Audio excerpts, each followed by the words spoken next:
D'abord, je suis honorée de prendre part à cette belle initiative, initiative qui a été lancée par le RNI et surtout de sa fédération féminine, à sa tête Madame Amina Belkhadra, pour inviter le EPP Women de venir tenir leur réunion ici à Marrakech.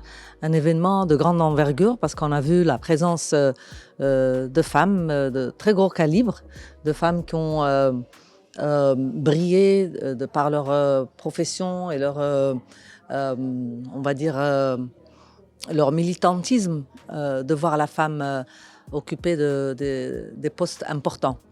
Je suis impatiente de continuer à écouter l'ensemble des interventions axées sur le rôle de la femme dans la société, qui aujourd'hui est quelque chose d'essentiel.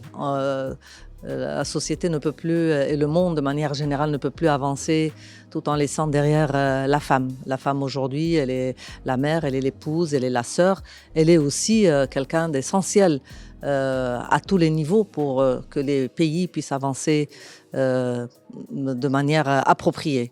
On a vu également ce rapprochement entre EPP et RNI Women depuis quelques années. Et aujourd'hui, c'est en train de donner ses fruits avec, comme encore une fois, la présence de femmes importantes. On a vu également les interventions du côté du RNI, avec également la présence de femmes ministres et de femmes députées parlementaires qui chacune a intervenu dans son domaine. Des domaines qui touchent la sécurité, qui touchent l'intelligence artificielle, la santé, ainsi de suite. On ne peut plus aujourd'hui exclure le rôle de la femme. La femme est devenue, encore une fois, un maillon essentiel à l'élaboration de tout type de projet. On a vu que l'élément parité et équité, c'est quelque chose de très important, comprise par pas mal de pays, dont le Maroc. Pour qu'il y ait progrès, il faut qu'il y ait une implication totale et entière de la femme. La femme est aujourd'hui très déterminée, militante, battante, intelligente, et sa place est à tout jamais doit être dans tout type de projet, encore une fois, de société. Je suis encore une fois impatiente des conclusions de cette rencontre, impatiente de savoir quelle direction on va prendre, alors que dans ma tête elle est claire. C'est une trajectoire qui doit aller vers de l'avant pour pouvoir arriver à cette parité 50-50 à tous les niveaux.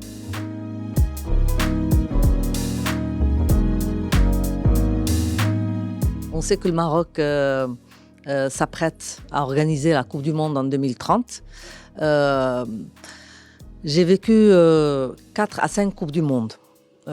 Celle de Berlin 2006, plutôt l'Allemagne 2006, et puis l'Afrique du Sud en 2010, le Brésil 2014, et puis la Russie 2018, et le Qatar 2024. Je peux vous dire que généralement, c'est un événement qui est limité dans le temps, qui dure un mois, mais dont la réflexion dure des années et des années. C'est généralement le projet d'une nation, mais c'est également le projet de tout un peuple et également de tout un continent. Le Maroc a longtemps bataillé pour organiser cette Coupe du Monde sur le sol marocain. Et enfin, on va vivre ce moment pour vibrer ensemble avec cet événement planétaire. Le Maroc est déterminé, sous la conduite éclairée de Sa Majesté, que Dieu l'assiste, est déterminé à recevoir la planète entière pour fêter avec nous cette compétition inédite. Des joueurs de football, des nations venant des 5 continents, concourir pour le titre du champion de la Coupe du Monde. On voit qu'en matière d'infrastructure, le Maroc est un chantier à ciel ouvert de Tanger Al Ghouera, et c'est avec une grande satisfaction que je suis avec la Fédération royale marocaine de football à sa tête Fouzi El Qja. Je suis de près l'ensemble des chantiers qui sont lancés. Comme disent les Américains, the clock is ticking. Chaque minute compte, chaque seconde compte pour pouvoir être prêt et recevoir l'ensemble de toutes ces équipes qui vont concourir pour le titre de champion du monde, ou plutôt oui, c'est ça, champion du monde. Donc voilà, je suis contente de voir que dans cette équipe du comité d'organisation, qu'il y a des hommes et des femmes capables de relever ce défi.